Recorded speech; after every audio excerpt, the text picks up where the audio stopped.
Alright guys, welcome back. Let's what happening between our borders in county and countries. Na, ni nini usumbua huyu Faruk Kibet?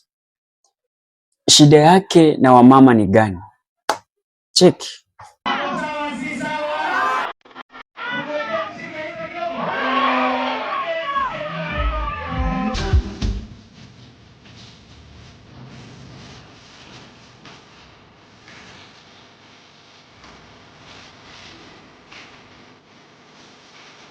Let's now dive into the serious issue that we need to discuss in this video.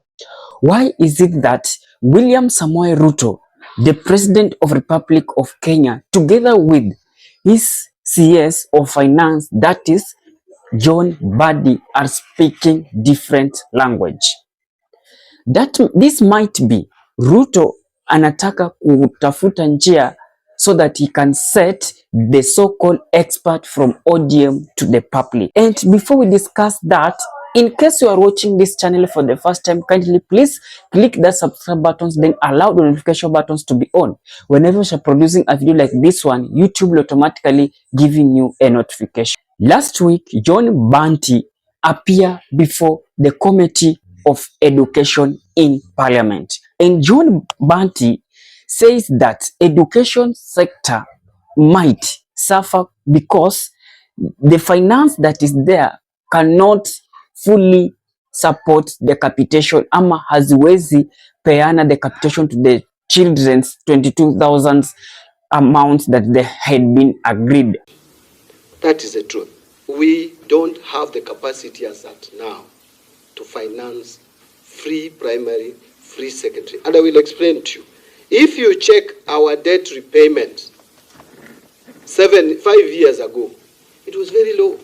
Because of the financial pressures in this country, we are under providing for the per capita allocation per child in Kenya. If you take all the children in Kenya who are in high school, senior secondary school, if you take all of them and divide with our budget, which we give them, it is less than 22,000 shillings. That is what I'm saying. Yet, what we have provided is the full budgetary allocation. What I'm trying to say is that Treasury has never failed to release the money that is in the budget. And by the way, the budget is provided by National Assembly.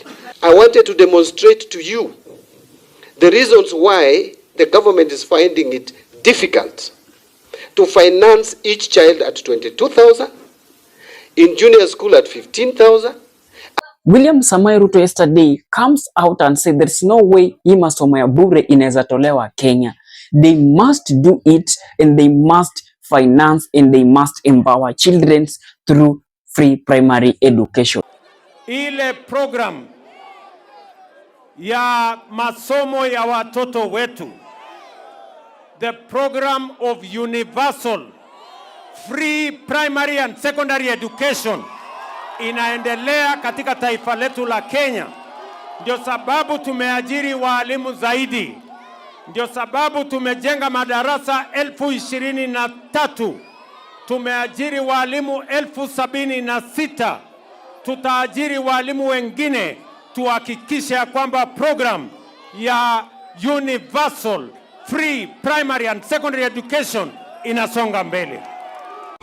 So the question that remain us to ask, I know that before ACS talks, they have already convened their meeting and President knows that this is what is affecting in this ministry and this is what affecting this ministry.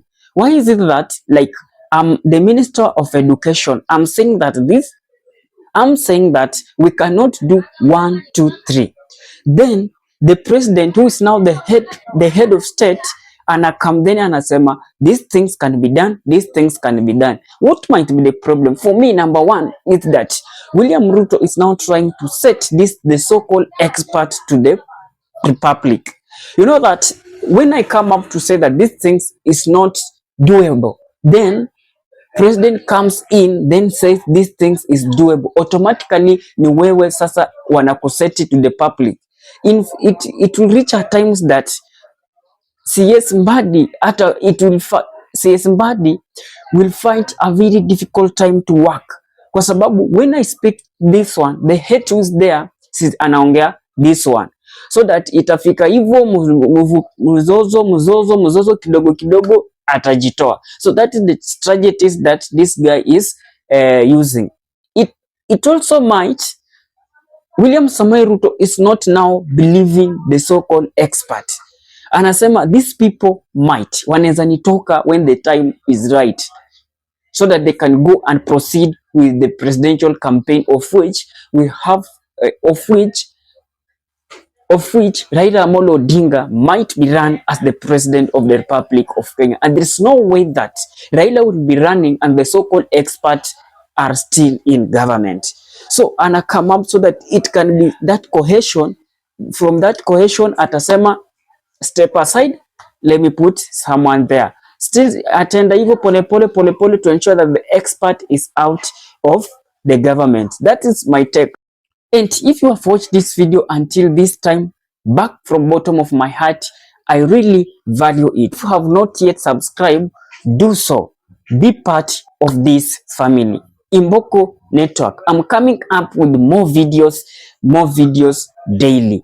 Let's build a family together.